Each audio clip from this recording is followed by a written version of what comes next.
Dios los bendiga. Qué bueno que usted sea parte del programa Punto de Reflexión. Muy contentos, por cierto, porque les comento, estamos iniciando una nueva serie que le hemos titulado Cómo estudiar la Biblia. Tenemos a alguien como parte de la docencia en el seminario Amigos, donde vendrá a compartir experiencias de lo que él ha estudiado, ha leído, se ha preparado, y de alguna manera vamos a aprender principios de cómo interpretar la palabra de Dios. Algunos quizás están pensando, no sé cómo estudiar la Biblia, me da mucho dolor de cabeza, no la comprendo, y entonces voy todos los domingos con mi familia para que el pastor me la explique. En este programa, en esta nueva serie, usted va a aprender principios de cómo estudiar la palabra de Dios de una manera muy personal, con métodos muy sencillos, que son muy profundos, pero vamos a tratar de darlos a conocer en forma didáctica para que usted diga, bueno, los voy a empezar a aplicar para entender la palabra de Dios, de Génesis a Apocalipsis. Así que todos bienvenidos al programa Punto de Reflexión, y el primer tema que vamos a abordar se le ha titulado el texto, el canon y la traducción, como parte de la serie Cómo estudiar la Biblia. Punto de Reflexión. Un tiempo de diálogo ameno con expertos bíblicos, hablando sobre temas actuales y aplicaciones prácticas, con el presentador Marvin Coronado.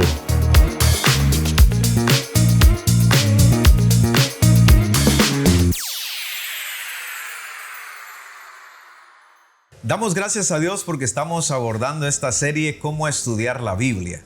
Principios que ustedes aprenderán de cómo interpretar la palabra de Dios. Hoy estamos comenzando con el tema, el texto, el canon y la traducción. Nuestro invitado, el pastor Eric Ramos, y actualmente docente del Seminario Teológico Amigos Berea. Bienvenido al programa, Pastor Eric. Pastor Marvin, gracias por la invitación. Después de 14 años. Más o menos, 14 años nos volvemos a encontrar acá. Nos encontrar en este medio, es una bendición poder estar acá. Queremos saludar a todas las personas que se unen, ¿verdad?, a este programa, Punto de Reflexión. Hoy queremos tratar un tema muy importante, es cómo estudiar la Biblia. Y pues esperamos ser de mucha ayuda para todas aquellas personas que quieren profundizar en el conocimiento de las Sagradas Escrituras. ¿Cómo estudiar la Biblia? Es la serie. Como maestro de Biblia, como docente en el Seminario Teológico Amigos Berea, aquí en Chiquimula, la importancia sobre el tema, porque algunos dicen, la Biblia no la comprendo, es muy amplia. Algunos ni siquiera, te comento, la han leído ni siquiera una sola vez y desconocen muchos temas. ¿Cómo estudiar la Biblia? ¿Se puede? ¿No se puede? ¿Será que solo es exclusividad de una élite como en la historia de la iglesia de los 20 siglos? ¿O será que una persona tan humilde, sencilla como un agricultor puede entender la palabra de Dios? De hecho, la voluntad de Dios al momento de revelarse y dejarlo a través de la Escritura era esa. La voluntad de Dios es de que todos podamos conocerle a través de la Escritura. Uno de los promotores de la Reforma en Inglaterra se llamaba William Tyndale. Tyndale empezó a luchar por traducir la Escritura del latín, que es la versión que se tenía en aquel entonces, al inglés, del griego al inglés.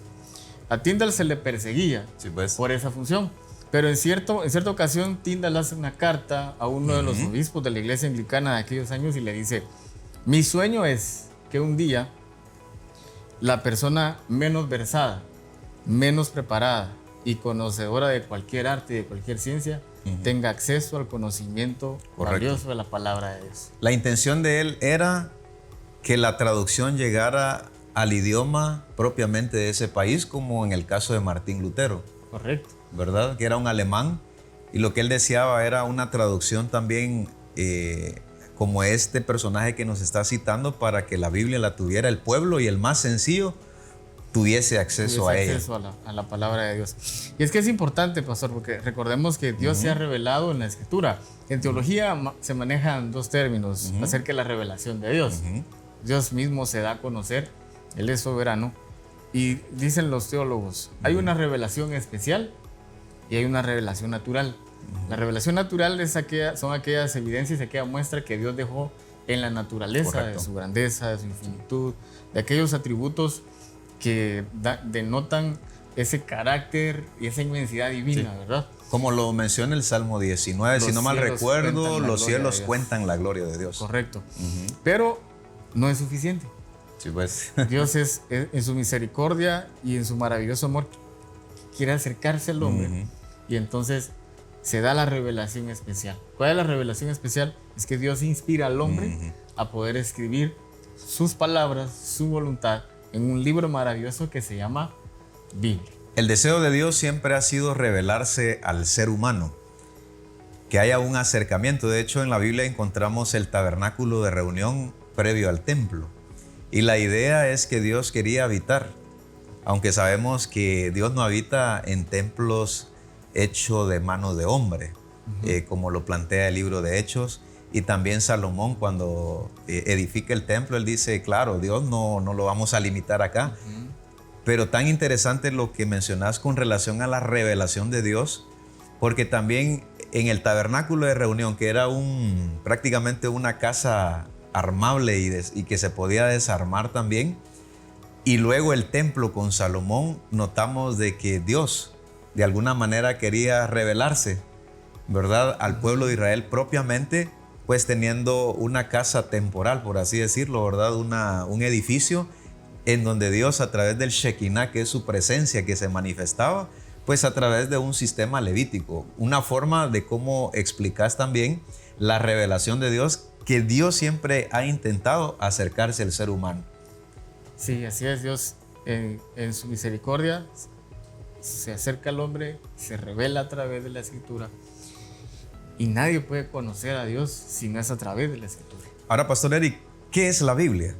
Porque tenemos un libro negro, tenemos un libro ahora corinto, una pasta corinta. El Pastor Eric tiene una Biblia color azul. Pero regularmente yo asocié el libro que le llamamos Biblia como un libro negro que llevó mi hermano. ¿Qué es la Biblia entonces? Muy bien, podemos decir que la Biblia,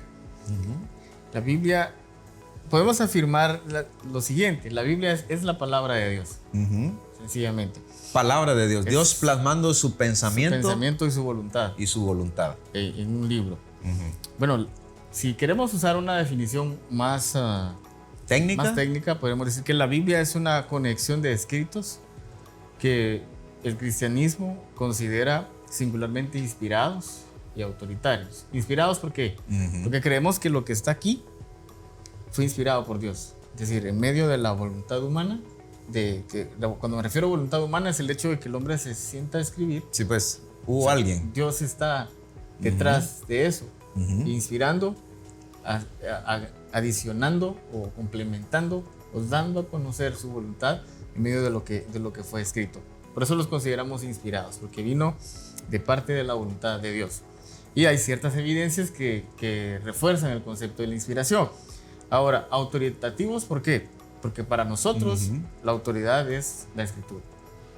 Nosotros creemos que si la sabiduría divina es inmensa y es tal que pudo crear el universo tan vasto que tenemos y complejo, y si esa sabiduría está vertida en este libro, no necesitamos otra fuente autoritaria para nuestra vida más que las Escrituras. Y de ahí se desprende esa idea importante para el cristianismo y especialmente para el protestantismo.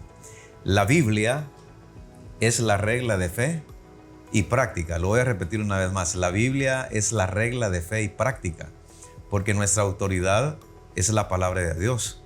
Si es la fuente primaria para nuestra fe, nuestras creencias y nuestra forma de vivir, es aquí importante entonces la serie que estamos abordando, Pastor Eric, cómo estudiar la Biblia, porque si este es el libro que va a regir nuestra conducta y va a regir nuestras doctrinas, nuestras creencias, aquí viene el tema, ¿verdad? O la serie, cómo estudiar la Biblia, y propiamente hoy estamos estudiando este primer tema, el texto, el canon y la traducción.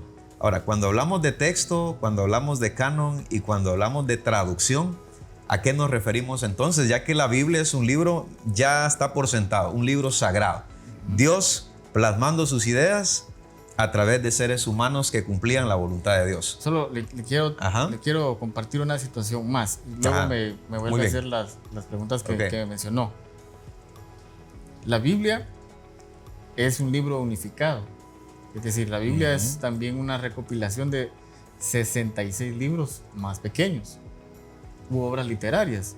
Estos trabajos producidos por hombres de diferentes periodos históricos, orígenes, contextos diferentes, culturas, afirman que el Espíritu Santo es la máxima autoridad y es la garantía detrás de eso. Como afirma el apóstol Pablo en la segunda carta a Timoteo capítulo 3 versículo 16, toda la escritura es inspirada por Dios. Aún que vale la pena mencionar algo, cuando el apóstol Pablo cita eso, hace este pasaje, está haciendo alusión a los textos del Antiguo Testamento. Eso hay que tenerlo claro a la hora de ese versículo que nos está citando. Lo debemos de tener claro, porque en aquel entonces surge algo que se llama canon. No había surgido esto que se llama canon del Nuevo Testamento, que ya lo vamos a explicar. Entonces, lo que circulaba en las iglesias en el tiempo que el apóstol Pablo escribe esto, es esa misma carta.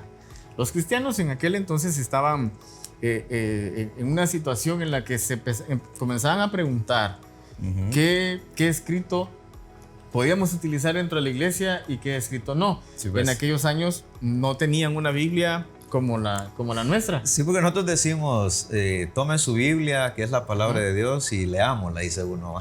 Pero en ese tiempo me imagino que no era así. No era así. Estaban los rollos que contenían el Antiguo Testamento, las cartas que el apóstol Pablo estaban pasando de una iglesia a otra, y entonces los documentos bíblicos, los textos bíblicos, los textos sagrados que tenía la iglesia en aquel entonces era el Antiguo Testamento. Y quiero citar un pasaje de la Biblia, o sea, el contenido, cuando Cristo mismo entra a una sinagoga y le dan a leer el libro de Isaías, por lo que estás mencionando con relación a los escritos, porque Cristo mismo cita el Antiguo Testamento. Así es. Y en el Nuevo Testamento, propiamente en los Evangelios, notamos que Cristo citó muchos segmentos o muchos textos del Antiguo Testamento, que es lo que nos estás mencionando cuando haces esa diferencia, cuando Pablo dice toda la escritura es inspirada por Dios. Él está pensando en textos del Antiguo Testamento. Está pensando en los textos del Antiguo Testamento. Sin embargo, eso no hace que los textos del Nuevo Testamento no vayan a tener validez por la afirmación de Pablo. Sí, porque él dice claramente, toda la escritura es inspirada por Dios. Correcto. Luego el apóstol Pedro lo afirma cuando dice en sus escritos, el apóstol Pedro habla y dice que la escritura fue revelada, no tiene un origen, no es privada, sino que la escritura fue revelada de parte de Dios, porque los santos hombres de Dios hablaron inspirados por el Espíritu Santo. Correcto. Una de las formas en las que nosotros podemos entender que el Nuevo Testamento también es inspiración divina es porque todo el Nuevo Testamento, cuando uno tiene la oportunidad, pastor, de leer toda la Escritura, uno se da cuenta que no existe contradicción. No contradice. No se contradice. Voy a mencionar el texto que leías. Entendiendo primero esto, que ninguna profecía de la Escritura es de interpretación privada, porque nunca la profecía fue traída por voluntad humana, sino que los santos hombres de Dios hablaron siendo inspirados por el Espíritu Santo. Segunda Pedro 1, verso 20 y 21. Así es. La Escritura vino por inspiración divina. Los santos hombres de Dios hablaron bajo esa inspiración. Y pues, bueno, siguiendo conversando entonces, esto, la Biblia es una pequeña biblioteca. De hecho, Biblia viene Biblón. Que viene como a darnos la palabra biblioteca. Correcto. Entonces, la Biblia está dividida en dos segmentos que nosotros conocemos como Antiguo Testamento y Nuevo Testamento, que también la palabra testamento significa pacto o acuerdo. Pacto, acuerdo. El Antiguo Testamento relata ese pacto antiguo que Dios hizo con la nación de Israel. Este pacto fue ratificado en el monte Sinaí entre Dios y la nación hebrea. Correcto. Allá por Éxodo capítulo 19, de ahí surge todo ese trato entre Dios y el pueblo de Israel, ¿verdad? Del capítulo 19 hasta el capítulo 31. Pero también la Biblia nos habla de un nuevo pacto. Ya Dios hablaba a Jeremías en Jeremías 31 cuando dice que Dios llamaría a un pueblo propio entre todas las naciones y escribiría sus palabras en sus corazones. Correcto. Y Dios establecería un nuevo pacto. Y ese nuevo pacto está pues también en la Biblia, y ese pacto está establecido y ratificado en Jesucristo. Ahí tenemos las de dos estructuras que el pastor Eric nos está comentando: el pacto del Antiguo Testamento, pacto del Nuevo Testamento, y quiero agregar 39 libros contiene el Antiguo Testamento y 27 el Nuevo Testamento. En total 66 libros contiene la palabra de Dios. Quédese con nosotros porque al regresar vamos a tratar estos términos que le citaba al pastor Eric, que es el tema prácticamente: el texto, el canon y la traducción, como el tema que estamos abordando, como la serie que ya estamos iniciándola precisamente hoy, cómo estudiar la Biblia.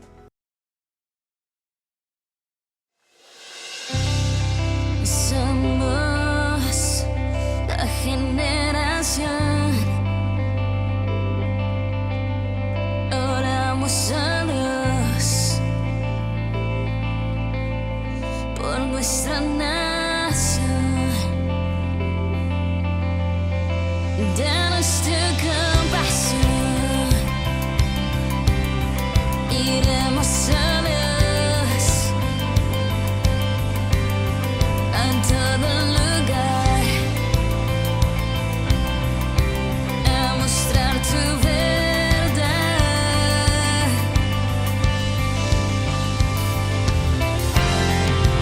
Un sentir, un corazón contigo, Señor.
Muchas veces los planes de Dios son muy diferentes a nuestros planes, pero cuando aprendemos a dejar nuestros sueños, nuestros deseos en la cruz, ahí podremos decir, somos uno contigo, Jesús.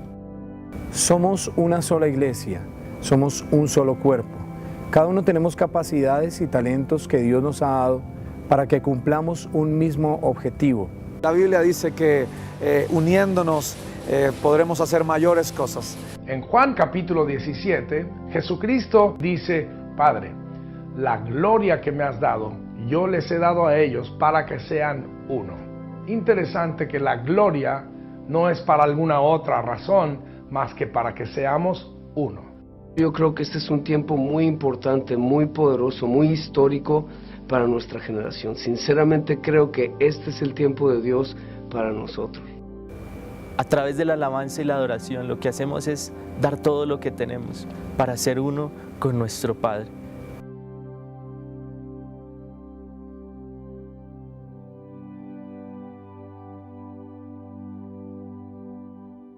Muchísimas gracias por su fina sintonía al programa Punto de Reflexión.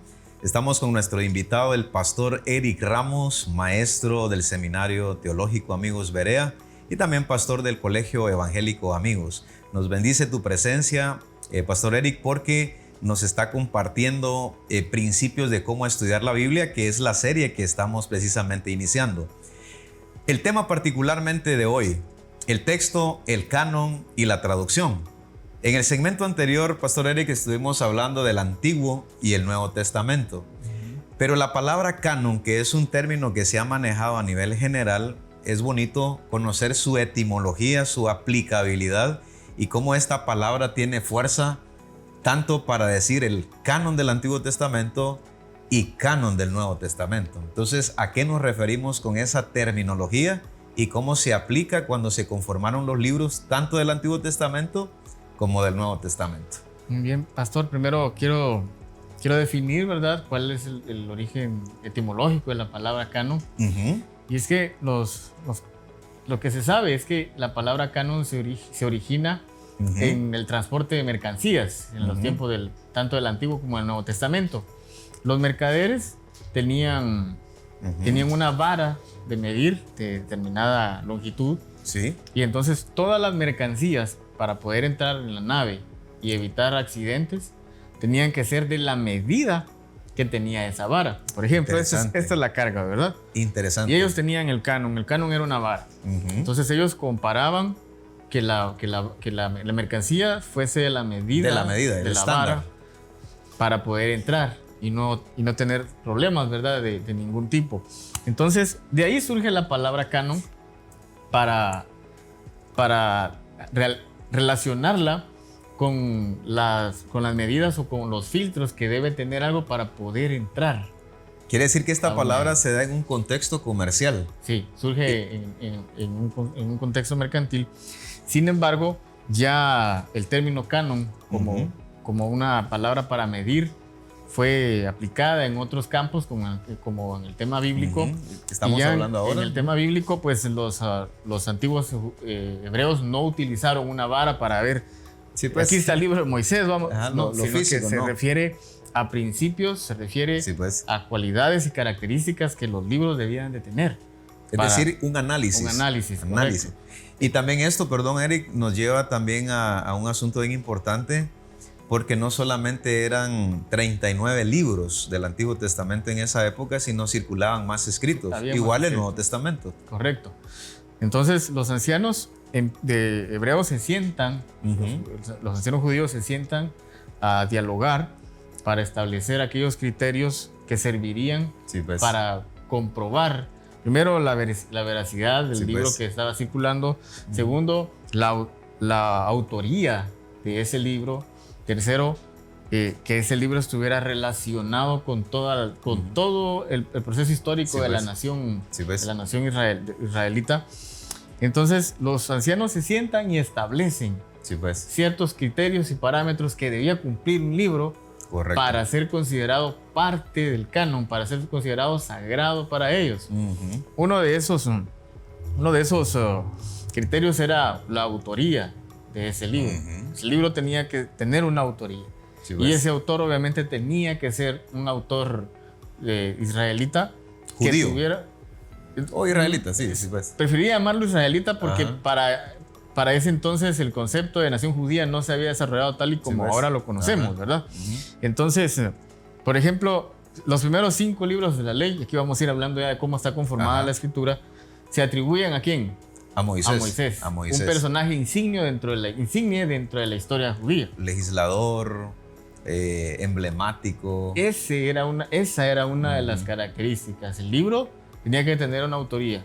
Y la autoría del libro tenía que ser de un personaje que fuese insignia pues. dentro de la nación israelita. Serían criterios que prácticamente conformarían esa vara de medir. Esa vara de medir. El canon, porque eso sí está prácticamente como un término que se suena tanto en el área teológica, bíblica y también eclesiástica, ¿verdad? El canon del Antiguo Testamento o el canon del Nuevo Testamento. Pero hoy estamos aprendiendo con el pastor Eric que son criterios que conformaban esa regla de medir, que se aplicaba a la hora de conformar libros canónicos, ¿verdad? Ahí vienen también los libros Correcto. canónicos o sagrados. Los sagrados. Pero qué interesante esos criterios, pastor Eric. Otra de las clasificaciones que nosotros tenemos del Antiguo Testamento es que nosotros clasificamos el Antiguo Testamento en libros históricos, ¿verdad? Nuestra Biblia tiene esta clasificación. Esos libros históricos también tienen esa cualidad, tienen un autor. Está el libro de Josué, está el libro de Jueces, el libro de Ruth. Si usted se da cuenta, nos llama la atención Ruth, que es el libro, tiene el título del libro es el nombre de una mujer. Moabita, ¿no? Que de una nacionalidad extranjera, pero llama la atención porque Ruth se introduce dentro de la genealogía del Mesías. Sí, sí. Entonces, claramente. La presencia de Ruth, el relato de Ruth es importante para el desarrollo de la historia de la fe y de la nación israelita. Sí, porque aparece en Mateo capítulo 1. Sí, como correcto. parte de la genealogía de Jesucristo. Para la nación israelita se tiene semejante relevancia por el hecho de la descendencia de ella, porque el relato bíblico cuenta que pues, ella es tomada por Booz. Booz es de Booz desciende el rey David, uno de los personajes más importantes de la nación hebrea. Dentro de esos libros históricos están el primer y segundo libro escrito por el profeta Samuel, un personaje también reconocido, de mucho reconocimiento. Luego están los libros primero y segundo de Reyes, y el primer libro y el segundo libro de Crónicas. Eso serían los libros históricos. Los libros históricos, dentro de nuestra clasificación bíblica, ¿verdad? Ahora, los antiguos hebreos clasificaron de distinta forma el canon del Antiguo Testamento. No lo tenían clasificado como nosotros lo tenemos. Dentro de nuestra clasificación también están los libros poéticos, solo así a manera breve decir que el primer y segundo libro de Reyes, el primer y segundo libro de Crónicas están relacionados con el libro de Esdras. ¿Por qué están relacionados? Ahora, se le atribuye, los críticos bíblicos y los historiadores bíblicos sugieren que Crónicas fue escrito por Esdras. Por Esdras. El escriba versado en la ley que usa el Señor en el momento que regresan de la diáspora en Babilonia, ¿verdad? Correcto. Entonces, Esdras hace el primer canon. El primer canon judío se da con él. A él se le atribuye. A él se le atribuye. Esdras se sienta con los ancianos de Israel y empieza a hacer el primer canon, a establecer aquellos libros que podían ser considerados sagrados. Aplica los principios que ya nos explicaste al inicio. O sea, no es que se le ocurra a este libro si es parte de esta estructura o lo vamos a meter porque me gustó, sino que habían criterios que ya lo explicabas. Y es interesante este dato que nos estás dando, un dato histórico, porque Esdras entonces se convierte como la primera persona que empieza a medir. Así es. ¿Verdad? Ese canon que se utilizaba en ese contexto comercial como lo explicabas y que ahora lo está aplicando ya en la práctica Esdras. Luego están los demás libros, ¿verdad? Los libros poéticos. Está el libro de Job, el libro de Salmos, el libro de Proverbios, el libro de Eclesiastés, el libro de Cantares, los Cantares, que relatan la forma poética que el pueblo de Israel tenía para expresarse a través del medio escrito. Estos libros, alguien puede preguntar, ¿qué valor tienen estos libros si no tienen relatos históricos ni tampoco relatos doctrinales, ceremoniales, Sí, pues. ni rituales como los libros de Moisés. Bueno, en los libros poéticos podemos aprender de que el salmista, el proverbista, está escribiendo. En Proverbios se escribe la sabiduría que viene de parte de Dios. En el libro de Salmos se cuenta o se relatan cómo el salmista experimenta la obra de Dios en su vida y recurre a las figuras, recurre a los géneros literarios, poéticos de ese tiempo para expresar de manera muy colorida la obra de Dios en su vida. Una de las características o una de las situaciones que el canon tenía establecido era el siguiente: tenía que estar Dios de por medio en todo el libro. O sea, el libro tenía que girar en torno a Dios. El nombre de Dios tiene que ser parte de ese libro. Ahora bien, para ir concluyendo, tenemos el libro de Esther como uno de los libros históricos, ¿verdad? También está el libro de Nehemías, pero el libro de Esther tiene una cualidad, dicen algunos, no menciona a Dios. No se menciona a Dios. Y eso es bien interesante porque dijiste que un estándar como la regla de medir, ¿verdad? Es que tenían que mencionar a Dios. Y algunos críticos me imagino que dicen, pero si Esther no menciona a Dios. No menciona a Dios. Se cree que hubo mucha discusión en eso, pero para concluir, Esther es aceptado porque aunque no está implícito el nombre de Dios, todo lo que acontece gira alrededor de Dios. No podemos sacar a Dios del libro de Esther. Dios está presente. Sí, porque ahí se habla de orar, de que ayunaron. ¿Y a quién más iban a orar? Así es. ¿Verdad? ¿A quién más iban a, digamos, a invocar o al menos a meterse en un tiempo de ayuno, ¿verdad? Entonces, pero creo que también finalmente viene la última parte, que son los profetas, ¿verdad? Antes de irnos al corte tenemos que mencionar esa parte como culminar el canon del Antiguo Testamento. Sí, pues están los libros proféticos, pastor, y se entiende en una clasificación: profetas mayores, profetas menores. ¿Por qué se le llaman así? Se le llaman mayores por la extensión de contenido que escribieron, no porque tengan mayor importancia que los menores, no, sino por la cantidad que ellos escribieron. Correcto. Como el libro de Isaías, se le conoce el libro de Isaías por la cantidad de escrito que tiene. El libro de Jeremías, que es junto con el libro de Lamentaciones, es un solo paquete, vamos a decirlo así. El libro de Ezequiel y el libro del profeta Daniel. Muy bien. Entonces, para ir retroalimentando, me ayudas también acá, Pastor Eric. Tenemos entonces el Pentateuco, el libro de la ley, los libros históricos, los libros poéticos y finalmente tenemos los profetas mayores. Con profetas mayores y profetas menores. Los menores son desde Oseas hasta Malaquías. Muy bien. Y preguntarte entonces así, ¿hicieron un análisis, verdad, ancianos de Israel para poder analizar todos los escritos y que finalmente todos los que hemos citado pues se incluyen como parte del canon del Antiguo Testamento? Entonces, quédese con nosotros porque en el siguiente segmento vamos a seguir hablando de los criterios que se aplicaron como parte del canon para aceptar esos libros sagrados. Y vamos a describir cómo los libros del Nuevo Testamento, pues que tenemos en la Biblia, llegaron a formar parte de lo que llamamos canon del Nuevo Testamento. Descubre, aprende, explora, sumérgete. Esto es Cápsulas de Reflexión. Cuán dulces son a mi paladar tus palabras, más que la miel a mi boca. De tus mandamientos he adquirido inteligencia, por tanto he aborrecido todo camino de mentir. Salmo 119, versículos 103 al 104. El salmista deja aquí plasmado lo importante, lo maravilloso que era para él las escrituras. Él dice, y hace una comparación muy interesante y dice: cuán dulces son a mi paladar tus palabras, más que la miel a mi boca.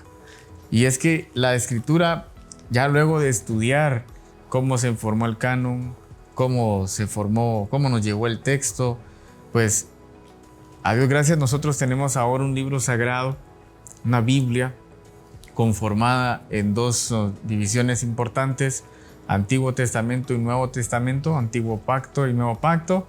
El Antiguo Testamento está conformado por la siguiente clasificación: tiene libros de la ley, en donde se encuentra Génesis, Éxodo, Levítico, Números y Deuteronomio. Están los libros históricos, que está Josué, Jueces, Ruth, primero y segundo de Samuel, primero y segundo de Reyes, primero y segundo de Crónicas, el libro de Esdras, Nehemías y Esther. Están los libros poéticos,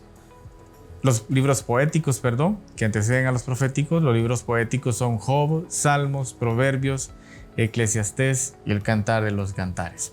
Y la clasificación del Antiguo Testamento concluye con los libros proféticos, dividido en dos: profetas mayores, profetas menores. Explicamos por qué era la clasificación. Los profetas mayores están Isaías, Jeremías, Lamentaciones, Ezequiel y Daniel. Y dentro de los profetas menores tenemos los profetas menores, que son 12, desde Oseas hasta Malaquías. Esos conforman el grupo de los profetas menores. Y el Nuevo Testamento queda conformado de la siguiente manera. Ya en la Biblia que nosotros tenemos, está dividido por evangelios y hechos. Están las cartas paulinas y están las cartas generales y Apocalipsis. En los evangelios y hechos encontramos el evangelio de Mateo, de Marcos, Lucas, Juan y Hechos de los Apóstoles, como una continuación del trabajo biográfico de Jesucristo que hizo Lucas. Las cartas paulinas encontramos Romanos, Primera y Segunda de Corintios, Gálatas, Efesios, Filipenses, Colosenses, Primera y Segunda de Tesalonicenses, Primera y Segunda de Timoteo, la carta a Tito y la carta a Filemón. Luego encontramos las epístolas generales y el Apocalipsis. La clasificación es Hebreos, Santiago, Primera y Segunda de Pedro, Primera, Segunda y Tercera carta del apóstol Juan, la carta de Judas y por último el libro del Apocalipsis. De esa manera tenemos ordenado nuestro maravilloso libro, la Biblia. Y estas palabras son de mucha importancia y de bendición para nosotros. Descubre, aprende, explora, sumérgete. Esto fue Cápsulas de Reflexión. Bienvenidos todos aquellos que se están integrando al programa Punto de Reflexión. Me encuentro con el pastor Eric Ramos abordando la serie Cómo estudiar la Biblia. Y hoy estamos hablando acerca del primer tema, el texto, el canon y la traducción. En el segmento anterior culminamos cómo el Antiguo Testamento finalmente se define en base a criterios que conformaron el canon, una regla de medir que etimológicamente muy bien y acertadamente lo explicaba el pastor Eric, que se dio en un contexto comercial o mercantil. Sin embargo, la Biblia no solamente es conformada por el Antiguo Testamento, sino por el Nuevo Testamento. Y aquí vamos a trabajar en ese segmento, pastor Eric, para conocimiento de la audiencia, cómo está estructurada la Biblia, qué es la Biblia, qué libros contiene. Ahora pasemos al Nuevo Testamento. ¿Son los mismos criterios que se utilizaron con relación al canon? ¿Variaron con los libros del Nuevo Testamento y cómo se conformaron los mismos también? Sí, son parecidos. Y otra de las situaciones es de que los cánones no se establecieron en un solo concilio, en una sola reunión. Sí, pues. ¿Hubieron varias reuniones? Llevaron mucha discusión, mucha conversación, pues, mucho análisis, mucho cuestionamiento también. De hecho, el orden de los libros del Nuevo Testamento está en la medida que se fueron aprobando. Sí, pues. El último libro del Apocalipsis se encuentra hasta allí porque se fue discutiendo. Se fue discutiendo mucho, interesante, ¿verdad? Interesante. Por la misma naturaleza del libro. Sí, pues. Y pues por eso se ubica hasta esa parte del orden, ¿verdad? Sí, de los libros. Otros libros no tuvieron discusión, los evangelios, por ejemplo. Volviendo a la palabra canon, que significa medida, caña de medir, medida para que algo pueda ser admitido. Sí, pues. Los distintos concilios para la aceptación de los libros que se consideraban inspirados, ¿no? Hay un personaje insignia y se llama Eusebio de Cesarea. Eusebio presenció muchos de estos concilios y fue parte de esta situación.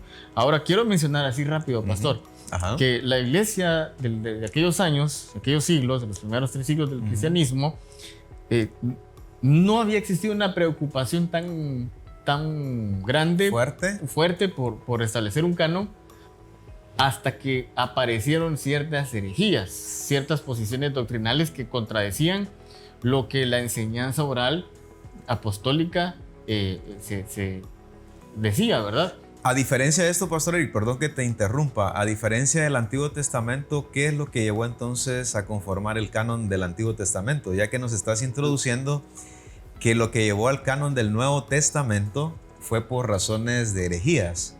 Sí. ¿Fue la misma razón del Antiguo Testamento? En el Antiguo Testamento la razón fue que el pueblo volvía de estar cautivo en Babilonia. Ok. Y Esdras quería hacer quería hacer renacer la identidad espiritual del pueblo de Israel. Conservar la identidad. Entonces, de la nación. De la identidad espiritual, ¿verdad? Sí, pues. Ellos se fueron a Babilonia, allá el texto fue traspuesto al arameo. Surgen algo que se llaman los targúmenes. Los targúmenes son la traducción del texto del Antiguo Testamento al arameo. Sí, pues. Entonces muchos israelitas perdieron, perdieron esa identidad y era necesario volver. Entonces eso fue el motivo. Sí, pues, muy interesante. Que incentivó el corazón de Esdras para hacer el canon del Antiguo. Ahora, con el Nuevo Testamento la situación fue distinta. En aquellos años, pastor, los apóstoles escribían, las cartas se enviaban a las iglesias que eran los remitentes, a quien iba a remitir la carta. El receptor, a quien iba destinada la carta, el destinatario, y ellos la leían y luego la compartían, y las cartas estaban de iglesia en iglesia. Y las leían como una carta. Las leían normal. como una carta, sí. Entonces, de hecho, los filólogos sugieren que los evangelios y las cartas paulinas y las otras cartas, epístolas universales, fueron escritas primero en papiro, luego en pergamino, y así circulaban de iglesia en iglesia. Eso no lo perdamos de vista para algo que vamos a platicar después. ¿Correcto? El caso es que el arrianismo surgen muchas herejías, pero viene Arrio y empieza a tener ciertas ideas, pero hay otro pensador que tenía unas ideas distintas, menos raras antes de Arrio, que él tenía el concepto de que Jesucristo, eso fue mucho más antes de Arrio. Este pensador tenía una doctrina que se llamaba el docetismo. El docetismo era una especie de doctrina gnóstica que empezó a entrar a la iglesia. Y había muchas filosofías, sí, entiendo, correcto. También, ¿verdad? Entonces, el docetismo enseñaba que Cristo solo era un neuma de Dios, que había un muchacho que fue buen portado, fue un excelente muchacho. Cuando cumplió 33 años, Cristo lo tomó. Se llamaba Jesús, Cristo lo tomó y su hijo Jesucristo. Pero cuando fue la cruz, ese espíritu dejó a dejó a Jesús y solo fue Jesús fue crucificado. La esencia divina no, se fue. Sí, pues. Entonces, surgen ese tipo de ideas. Luego surge el arrianismo, diciendo Arrio que Cristo pues no era parte de la divinidad. Y entonces eso hace. Marción se llamaba la persona que le estoy mencionando. Marción creía que Cristo no era la persona teantrópica, 100% Dios y 100% hombre. Entonces eso hace que la iglesia se preocupe y diga, bueno, ¿cuántos escritos están circulando en todas las iglesias? En todas las iglesias, qué interesante. Porque hay algo que se llaman evangelios que a raíz de ese concilio se les denominó gnósticos. Evangelios gnósticos. Evangelios gnósticos. ¿Por qué? Porque estos evangelios tenían ideas gnosticistas y las estaban barnizándose en la historia de Jesús. Por ejemplo, uno de estos evangelios gnósticos dice que cuando Cristo tenía la edad de 5 o 7 años, cuando era un muchacho, tomó arena del mar de Galilea, hizo unas palomitas, las tiró al aire, sopló, y esas palomitas de arena se volvieron en palomitas, en animalitos, ¿verdad? Sí, pues. Eso no tiene ninguna validez, no llenó ninguno de los criterios que la iglesia estableció, porque circulaban muchos evangelios. Entonces fue importante para la iglesia decir, bueno, nos citamos a todos los obispos y empecemos a establecer aquellos criterios importantes. En pocas palabras, ya circulaban muchas cartas. Muchas cartas, muchos evangelios. Surgieron ideas raras dentro de la iglesia cristiana, como bien lo mencionabas, Marción con su ideología, Arrio también, ¿verdad? Con sus formas de pensar distintas a como los apóstoles habían aprendido del Señor Jesucristo. Así que en el siguiente segmento vamos a hablar entonces que finalmente se conforma el canon del Nuevo Testamento y vamos a examinar qué libros se incluyeron, partiendo de este contexto que ya nos colocas en perspectiva para que usted vea históricamente por qué fue necesario también el canon del Nuevo Testamento.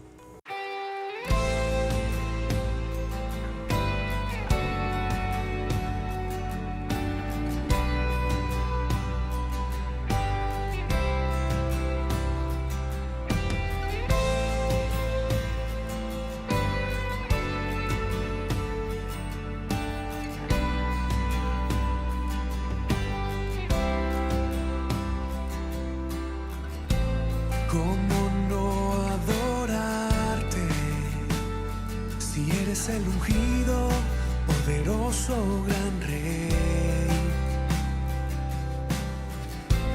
¿Cómo no servirte siendo rey? Tu vida diste por mí. ¿Cómo no rendirme si todos mis pecados borraste en la cruz? ¿Cómo no amarte si abrirán los cielos y pronto vendrás, todopoderoso,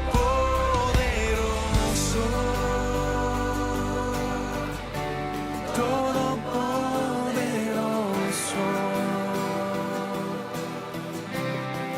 Vives en mí, estás aquí, no seré igual, nunca me dejarás, todopoderoso.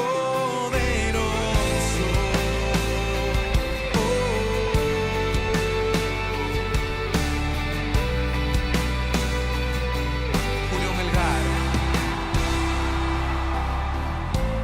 ¿Cómo no adorarte si eres el ungido, poderoso gran rey?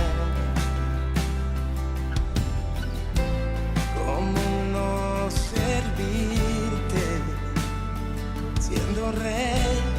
Tu vida diste por mí. ¿Y cómo no rendirme si todos mis pecados borras en la cruz? ¿Cómo no amarte si abrirán los cielos y pronto vendrás?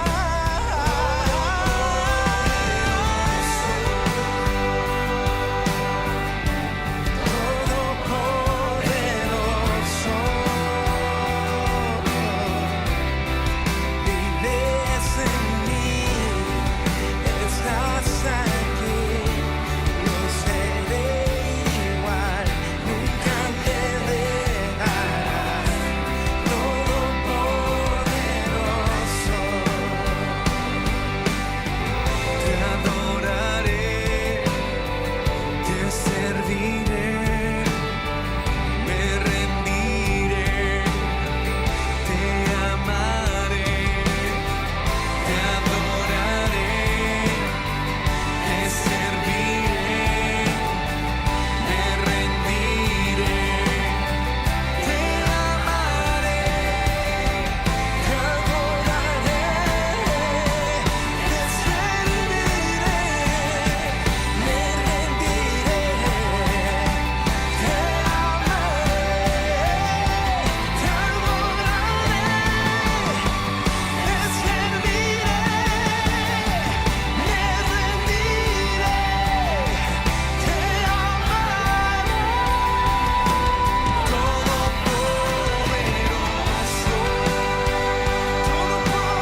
Estamos en el último segmento de Punto de Reflexión, tratando el tema, el texto, el canon y la traducción como primera parte, porque vamos a venir con otro programa donde vamos a ahondar de una manera más profunda ciertas situaciones que la Biblia, por supuesto que estamos estudiando, nos da mayor luz para poder entenderla. Nuestro invitado, el pastor Eric, está con nosotros apoyándonos con experiencia y como docente también. En el segmento anterior estuvimos hablando, pastor Eric, acerca de detalles del Nuevo Testamento, que fue en el contexto de herejías que se levantaron y que la iglesia dijo, no, tenemos que plasmar cuáles son las cartas de todas las que circulan en las iglesias para que finalmente tengamos un libro que pueda regir la fe y la conducta de los cristianos del primer siglo, y es lo que ha regido durante estos 20 siglos. Muy bien. El Nuevo Testamento surge como una medida para combatir la herejía. La herejía. Sí, surge el Nuevo Testamento. Entonces, igual los obispos de ese tiempo, los pastores de ese tiempo, que estaban encargados de iglesias de aquellos años, en toda esa área donde el Evangelio empezó a predicarse, se reúnen y empiezan a establecer los criterios que cada libro debe tener. Otra vez. Entonces ellos establecen, uno de esos criterios es que el libro tiene que tener una autoría. Bien. Para empezar.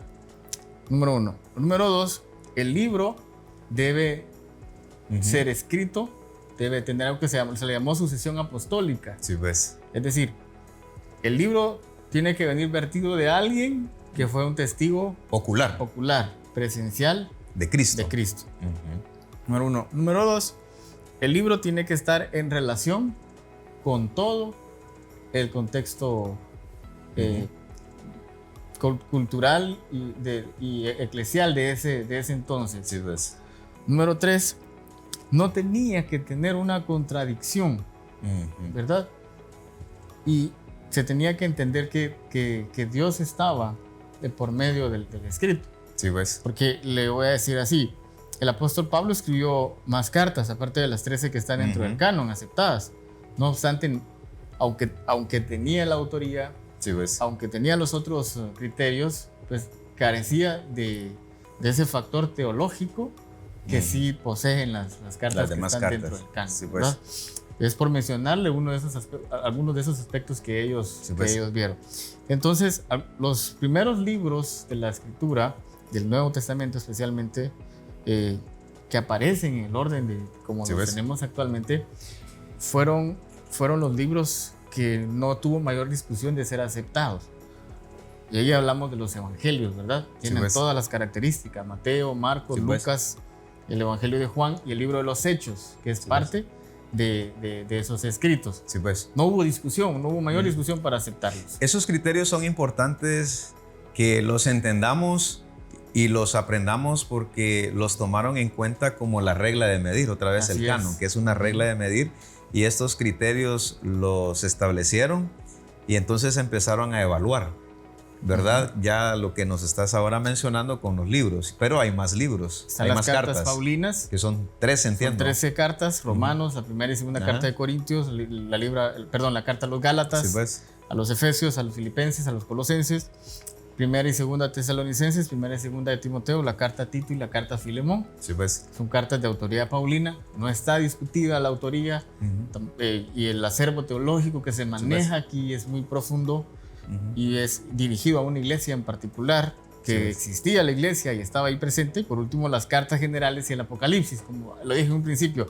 El Apocalipsis fue uno de los libros muy discutidos. Hebreos, Santiago, la primera y segunda carta de Pedro, la primera y segunda y tercera carta de Juan, la fueron discutidos de Judas, también. Fueron discutidos. Sí, pues. Habría muchas cosas que podríamos platicar ahí. Entonces, podríamos decir entonces los evangelios, ¿verdad?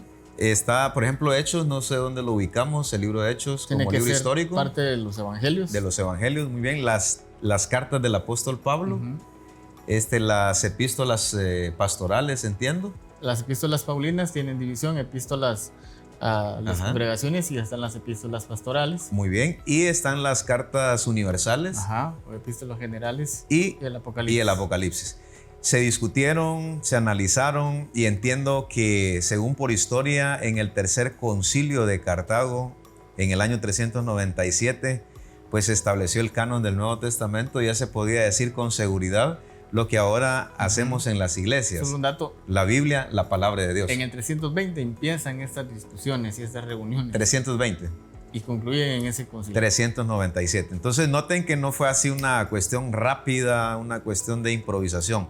Hubo análisis y sobre todo la intervención de Dios para que se estableciera lo que tenemos ahora. Bendito sea el Señor, lo que conocemos como palabra de Dios. 66 libros. Pastor Eric, como le vamos a dar continuidad en un próximo programa, porque esto se pone bueno, porque en el siguiente programa vamos a profundizar aspectos muy importantes con relación a la Biblia y cómo estudiar la Biblia. Quiere decir que cuando se establecieron finalmente los libros que conformarían y que ahora conforman el Antiguo y Nuevo Testamento, tenemos ya un texto.